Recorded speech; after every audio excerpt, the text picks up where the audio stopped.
لیکن یہ بھینسوں کو چارہ ڈالنے والا جب آیا تو محدث اعظم نے فرمایا پگڑی کے بال کو کوئی ہاتھ نہ لگائے, یہ ساری دستار میں نے کرنی ہے. اور فرماتے ہیں حضرت بال بھی دیتے جاتے تھے اور آنسو بھی بہاتے جاتے تھے, ماتھا بھی چومتے تھے اور فرماتے تھے دستار کے بعد چلا تو نہیں جائے گا یار, مجھے تو عبادت بھی نہیں رہ گئی, مجھے تو چابیوں کو بھی نہیں پتا کون سی کہاں رہتی ہے, جائے گا تو نہیں تو رو پڑا, کہنے لگا سونے جائے تو وہ جس کے پلے کچھ ہے ہو, آتا جاتا تو ہے کچھ نہیں, مجھے کس نے رکھنا ہے, میں نے کہاں جانا ہے, ادھر کہاں تو ادھر ہی رہوں گا. وہ اس طالب علم کے سارے استاد بھائی کہتے ہیں اس نے دستار کرائی, پڑھا پڑھایا کچھ نہیں, پر جو مسئلہ اڑ جاتا تھا نا, وہ جو اڑ جاتا تھا نا, وہ جا کے اس سے پوچھتے تھے تو کتابیں کھولنے کی ضرورت نہیں پڑتی تھی.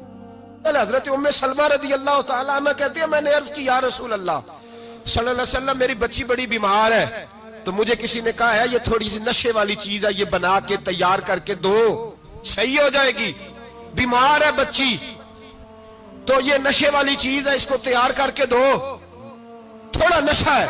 اگرچہ بعض, میں نے شروع میں کہا, بعض لوگ مریض کو, سخت مریض کو ایسی ادویات جو مجبوری بن جائے اس کی گنجائش اور اجازت دیتے ہیں. محتاط علماء تو اس میں بھی بہت ساری چیزیں پہلے بیان کرتے, لیکن اس نے کہا جی نرا نشہ دینا ہے شفا کے لیے. حضرت ام سلمہ کہتی ہے میرے نبی پاک نے میری طرف دیکھا, میری طرف, تو میں نے کہا یا رسول اللہ آپ کیا فرمانا چاہ رہے ہیں؟ تو نبی پاک نے فرمایا ام سلمہ کبھی ناپاک چیز میں بھی شفا ہوئی ہے, کبھی ناپاک چیز میں بھی, کبھی شراب اور خمر میں بھی شفا ہو سکتی ہے. شفا رب کریم نے رکھی ہے پر شہد کے اندر رکھی ہوئی ہے, شفا اللہ نے رکھی ہے قرآن مجید میں رکھی ہوئی ہے, تو اس میں بھی کبھی یہ حضور نے بیان کیا ہے کہ اس کے اندر شفا ہو سکتی, تو امت کتنی دلیری کرتی ہے جو یہ مشورے دیتی ہے کہ اس کے اندر نشہ ہے, شراب ہے, تو کھانسی چلی جائے گی تو فلانی بیماری چلی جائے گی. نہ آؤ ان چیزوں پہ, نہ اپنے ایمان کو خرابی دو, اور نہ ایسی باتیں کرو جس سے کہ ڈائریکٹ رسول اللہ صلی اللہ علیہ وسلم کے واضح ارشادات کی مخالفت ہو. میرے نبی پاک صلی اللہ علیہ وسلم نے فرمایا, اور پھر کچھ لوگ کہتے ہیں تھوڑی پی ہے جی. اب تو میں تجزیے میں پڑھ رہا تھا کہ ایسی شراب ایجاد ہو گئی ہے, لوگ شراب پیتے ہیں اور وہ مست بھی رہتے ہیں, کار بھی چلاتے رہتے ہیں, کہتے ہیں جی نہیں ہمارا ذہن معاف نہیں ہوا تو یہ والی صحیح ہے, نشہ نہیں لاتی. میرے نبی پاک صلی اللہ علیہ وسلم نے فرمایا جس چیز کی تھوڑی مقدار, زیادہ مقدار حرام ہے اس چیز کی تھوڑی مقدار بھی حرام ہے, جس کی زیادہ مقدار حرام ہے اس کی تھوڑی بھی. تو خمر اور شراب اگر فل پینا جائز نہیں تو تھوڑی پینا بھی جائز, یہ حرام ہے اور حرام تھی اور قیامت تک حرام ہی رہے گی. میرے نبی پاک صلی اللہ علیہ وسلم نے منع کیا اور حضور نے اظہار ناپسندیدگی فرمایا, فرمایا 40 دن تو عبادت ہی قبول نہیں ہوتی شراب پینے والے جب تک سچی توبہ نہ کرے.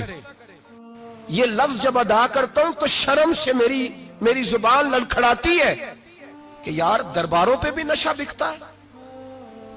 میں یہ بات کر رہا ہوں صوفیاء کا ترجمان, درباروں پہ, مزاروں پہ, اور سجادہ نشینوں تمہیں زمین نگل جائے, آسمان تمہیں لے اڑے, تم پر قہر نازل ہو, تم نے باپ دفن کر کے تو وہاں نشے کا اڈا بنا لیا, ماؤں سے بیٹے چھیننے لگے ہو, عورتوں کے سروں سے کپڑے چھیننے لگے ہو, سہاگ مارنے لگے ہو, بیٹیاں اور بیٹے یتیم کرنے لگے ہو, نشہ بیچتے ہو درباروں اور مزاروں پہ.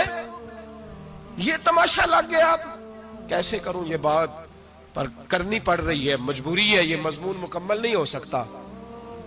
بند کر دیں وہ دربار, ہمیں نہیں چاہیے جن درباروں پہ نشہ بکتا ہے. میں ذمہ داری سے کہہ رہا ہوں, بات ریکارڈ ہو رہی ہے.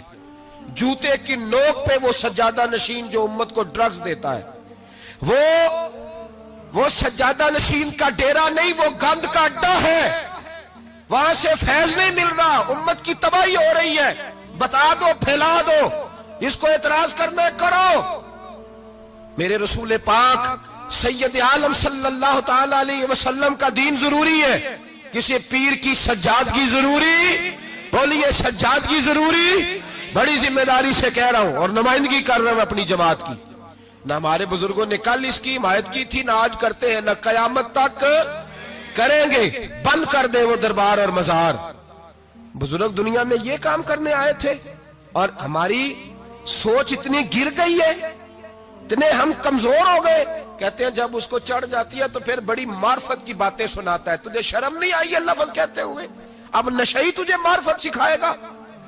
اب تو شرابی سے، بھنگی چرسی سے دین سیکھے گا؟ کہتے ہیں اس نے پی ہوئی تھی، چڑھی ہوئی تھی، بات کر دی تو میرا کام بن گیا۔ اتنی گندی اور میلی سوچ صاحب ایمان کی ہوتی ہے، تو اب نشیوں سے جا کر دعائیں کرائے گا؟ سن، میرے نبی پاک صلی اللہ علیہ وسلم نے فرمایا جو شراب پی لے، نشہ کر لے، اس کی تو 40 دن تک عبادت رب قبول نہیں فرماتا۔ تو کہتا چڑھی ہوئی تھی تو اس نے دعا کر دی، تجھے شرم ہی نہیں آئی بات کرتے؟ حیا ہی نہیں کیا تو نے جملہ بولتے؟ یہ کوئی تصوف اور طریقت ہے؟ جاؤ اٹھا کے لے جاؤ۔ ایسی کوئی تصوف اور طریقت ہمیں نہیں چاہیے، ہمیں وہ والی طریقت چاہیے جس میں خدا کے قرآن کی بات ہوتی ہے اور محمد مصطفیٰ کے فرمان کی بات ہوتی ہے صلی اللہ علیہ وسلم۔ تو بھائی یاد رکھو، یہ کوئی طریقہ نہیں۔ ایک مزار ہے، مجھے ایک صاحب کہنے لگے آ جائیں یہاں بھی فاتحہ پڑھیں۔ میں نے کہا یہاں کیا ہے؟ کہنے لگے تھے تو بابا جی نشہ بشا کرتے، پر اب سنا ہے لوگوں کی منتیں بڑی پوری ہوتی ہیں۔ مجھے جذبات بڑے کم آتے ہیں۔ میں نے اس آدمی کو گریبان سے پکڑ لیا، میں کہ ادھر ہٹ، وہ تو نشہ کرتا تھا اور تو جاتا تھا، تیری یہ کیسے طاقت ہوئی؟ تو نے مجھے مشورہ دے دیا، تو ہمیں کمزور سمجھتا ہے؟ ہم کمزور ایمان کے لوگ ہیں، اور میں یہاں تجھے کہوں گا نہیں نہیں میں یہاں نہیں جاتا، میں وہاں جاتا ہوں۔ بالکل کوئی لگی لپٹی بات نہیں، کھری بات۔ تصوف وہ، دربار وہ جہاں قرآن پڑھا جائے اور رسول اللہ کی حدیث سکھائی جائے، باقی کوئی مطلب نہیں کسی قسم کا۔ میں داتا صاحب کبھی جاؤں نا جلسہ کرنے کسی کام سے، کسی تقریب میں، تو میں داتا صاحب کے مزار پہ نہیں جاتا۔ میں کہتا ہوں یار یہ جرانہ نہیں کہ بندہ کسی کام آیا تھا تو فاتحہ پڑھ لی، واپس چلو، گکھڑ سے سپیشل آئیں گے داتا صاحب کے مزار پہ حاضری دیں۔ اور میرے سنگی گواہ ہیں کہ میں سپیشل ٹائم نکال کے بہت سارے کام چھوڑ کے سپیشل جاتا ہوں، اور میں مراد ماننے نہیں جاتا، میں داتا صاحب کا شکریہ ادا کر دے جاتا ہوں۔ میں ان سے کہتا ہوں حضور آپ کی مہربانی، آپ یہاں آئے تو ہمارے بڑے بھی رسول اللہ کے غلام بن گئے۔ میں تو سلام عقیدت پیش کرنے جاتا ہوں، ہم مزارات پر جانے کے قائل نہیں، بلکہ ہماری تو عقیدت کا درجہ ہی مکمل نہیں ہوتا جب تک ہم مزار پہ سلام نہ کریں۔ پر مزار داتا صاحب کا، مزار خواجہ معین الدین اجمیری کا، مزار غوث اعظم جیلانی کا، مزار محدث اعظم مولانا سردار احمد کا، مزار اولیاء کا، مزار میاں شیر محمد شرک پوری کا، مزار رب کریم کے بندوں کا۔ بھنگیوں چرسیوں کے مزار نہیں ہوتے، اور نام ان مزارات کے قائل ہیں، بالکل قائل نہیں ہم۔ میں تھوڑے دن پہلے لاہور گیا تھا، تو میں کار میں میاں صاحب میاں شیر محمد شرک پوری کا ذکر کر رہا تھا۔ میں اپنے دوستوں سے کہہ رہا تھا یار بہت بڑا بابا ہوا ہے، تو مجھے کہنے لگی کرامت کیا ہے؟ میں نے کرامت یہ ہے کہ ساری زندگی سنت کا درس دیا ہے۔ تو مجھے کہنے لگے آپ کبھی گئے نہیں؟ میں نے کہا میں اسپیشل گیا تھا، اور تھوڑے دنوں کے بعد پروگرام بناؤں گا تو میں ساتھ لے کے جاؤں گا۔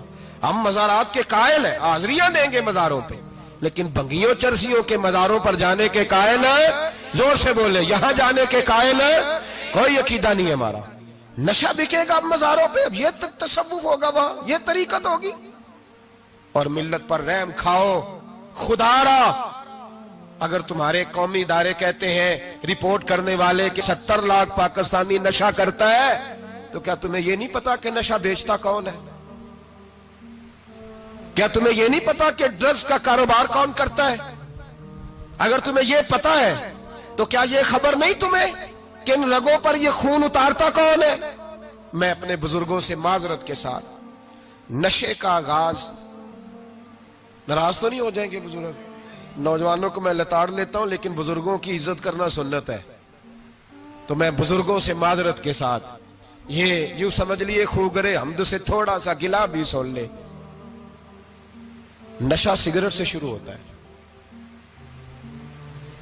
سگریٹ سے۔ میں تمباکو کو حرام نہیں کہتا، یہ فتویٰ نہیں دے رہا۔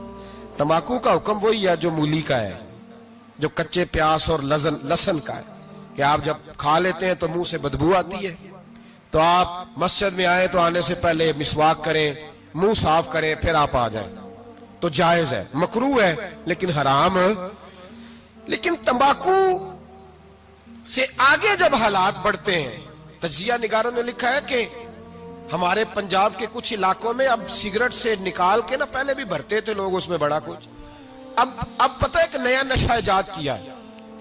اب اس کے اندر چرس بھی بھرتے ہیں اور چھپکلی کو مار کے سکھا کے خشک کر کے اس کو پیس کے وہ ساتھ نشے کے ملاتے ہیں، اور اس کا حال یہ ہوتا ہے کہ آدمی کو زیادہ نشہ ہوتا ہے، اور کہتے ہیں وہ اتنا گند ہے کہ وہ آدمی کسی کو دانت بھی لگائے گا تو وہ بندہ بھی بیمار ہو جائے گا. کیا یہاں لوگ اسپرٹ نہیں پیتے آپ کے ملک میں؟ اور ہم کبھی سڑک پہ جاتے ہیں تو نشئی کو دیکھ کے مذاق کرتے ہیں، دیکھنا میں ہارن لگاؤں گا تو گاڑی کے ہارن سے گر جائے گا. لیکن تجھے پتا نہیں کہ یہ کسی ماں کا بیٹا ہے، پتا نہیں کسی بیوی کا شوہر ہے. ایک ہمارے دوست ہیں، بزرگ ہیں، ان کا داماد فوت ہو گیا، نشہ کرتا تھا. تو میں تعزیت کرنے ان کے گھر پہنچا تو کھڑے ہو گئے ہاتھ باندھ کے، کہنے لگے حضرت صاحب باقی ساریاں گلاں چھڑ دیو، صرف نشے تے تقریر کریا کرو. وہ جب جیتا تھا تو تب بھی اس کے بچے یتیم ہی تھے، یتیم ہی تھے. میری بیٹی جب میرے گھر آتی تھی اور میں اپنے پوتوں کے اتنے کپڑے اسے پہننے کو دیتا تھا تو میرا کلیجہ پھٹتا تھا. اور میری بیٹی اس کی زندگی میں بھی بیوہ کی زندگی گزار رہی تھی، وہ میری بہوؤں کے اترے ہوئے کپڑے پہنتی تھی. کوئی دعا کرو، کوئی جلسے کرو، یہ لت ختم ہو جائے. اور کہنے لگا اب میرے وہ چلا تو گیا ہے، دادا دادی اس کے پہلے کوئی نہیں، چچا ہے کوئی نہیں، جب تک تو میں زندہ ہوں ان نواسوں کو کوئی روٹی کا لقمہ، کوئی کپڑا مل جائے گا. لیکن سوچتا ہوں میں بوڑھا ہوں، مر گیا تو ان کو کوئی پوچھے گا بھی نہیں، کون ان کی خبر. اتنا ظلم اس قوم سے، اتنی زیادتی. اور آرام سے لکھ کر لوگ گزر گئے کہ یہ 70 لاکھ ہے، ان کا درد تو سمجھو، تکلیف تو سمجھو. 7 فٹ کا سونا جوان اور نشے کا عادی ہے تو کسی نالی میں پڑا ہوا ہے. اور میں نے کہا اس قوم کے ساتھ اس سے بڑا بھیانک مذاق کیا ہوگا. کوئی دانشور تھا بڑا ظالم، اس ظالم سے کوئی مشورہ لینے آیا، اس نے آ کے کہا تو بڑا ظالم ہے، بڑے کڑوے مشورے دیتا ہے، میرا ایک دشمن ہے، میں اس سے بدلہ لینا چاہتا ہوں، میرا دل کرتا ہے اس کا بچہ قتل کر دوں تاکہ وہ تڑپے. تو ظالم نے کہا اسے قتل نہ کر، وہ تو اس کا باپ 2-4 مہینے رو کے چپ کر جائے گا. پھر میں سخت سزا دینا چاہتا ہوں، مشورہ دے. تو اس نے کہا اس کے بچے کو نشے پہ لگا دے. جس کا بچہ نشہ کرے گا وہ باپ روز مرے گا، روز جیے گا، وہ ماں روز مرے جیے گی، نشے پہ لگا دے. اس قوم کے ساتھ سب سے بڑا ظلم یہ ہوا کہ ملت کا جوان نشے پہ لگ گیا، ڈرگز پہ لگ گیا. اتنے تباہ حالات ہوئے کہ جوان چڑھتی جوانیاں، اماں نے کتاب دے کے بھیجا تھا اور کالج سے واپس آئے تو نشے کے ٹیکے ہاتھوں میں پکڑے ہوئے، ٹیکے. اور آپ کے اس ملک کے اسلام آباد میں ایک دن میڈیا نے وہ خبر بھی وائرل کی اور وہ چیز بھی دکھائی لوگوں کو. 3 مہینے کا بچہ لے کے نشئی سڑک پہ آ گیا. اس نے کہا میرا نشہ ختم ہو گیا، میرا بچہ خرید لو، 2 پڑیاں دے دو. تو وہاں بیبیاں جو سن رہی تھی وہ بھی چیخے مار کے رو رہی تھی. یہ ظلم کیا اس قوم کے ساتھ، اور کرپشن کی لعنت نے اجازت دی سپلائی کرنے والوں کو کہ گلی گلی بیچے، گلی گلی. انہوں نے کچھ تھوڑا ظلم نہیں کیا ان حکمرانوں نے. اور ہماری اپوزیشن، اس کو نہ صرف اتنا پتا ہے کہ یہ جائیں اور ہم آئیں، اس سے زیادہ کوئی غرض نہیں. بھائی کرپشن کے خلاف نکلے ہو تم، نشے کے خلاف کس دن نکلو گے؟ جوئے کے خلاف کس دن؟ قوم تو مر رہی ہے نشے سے، اس کے خلاف میدان میں کب آؤ گے؟ صرف اتنا ہے کہ یہ جائیں اور ہماری باری آئے، اس سے زیادہ کچھ نہیں. جتنے مجرم وہ ہیں اتنے ہی تم بنتے جا رہے ہو. اور اگر آپ نے ابھی تک ہمارا چینل سبسکرائب نہیں کیا تو فوراً سبسکرائب کیجئے، ساتھ ہی بیل آئیکن پر کلک کریں تاکہ مزید آنے والی ویڈیو ہے وہ آپ کو وقت پر ملتی رہیں. اللہ حافظ.